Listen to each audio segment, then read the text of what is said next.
On Wednesday night, photos posted to Twitter appeared to show something borderline unthinkable: Senator Ted Cruz of Texas boarding a flight to Cancun, Mexico. In the middle of a pandemic. And in the middle of a crisis that had left millions of his constituents without power or clean drinking water. Surely it must be a mistake, people theorized. But the photos were real. And by Thursday, the Republican senator issued a statement saying that the once-in-a-generation ice storm that was endangering people all over his state had also canceled school, and his daughters wanted to go on vacation. He returned home Thursday afternoon and called the trip, obviously a mistake. Meanwhile, mutual aid groups have been stepping up to help Texans during the crisis. Mutual aid is different from traditional charitable organizations.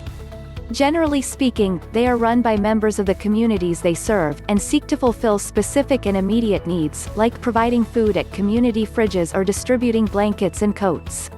Mutual aid groups also frequently give cash directly to people who need it, without means testing or strings attached. "We primarily focus on getting money directly to other Houstonians," said Christina Tan, an organizer with Mutual Aid Houston.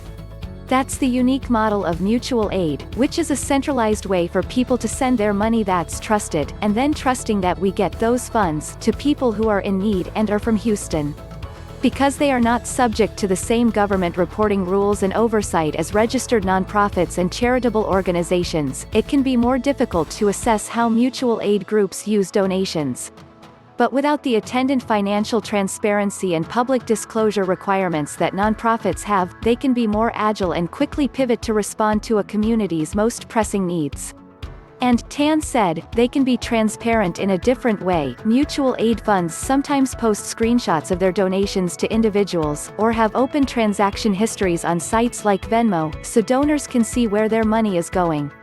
"Everyone who works for Mutual Aid Houston is a volunteer," she said, "and no one has a formal title. The only money they've received that hasn't gone right back to other members of the community paid for their website and Slack."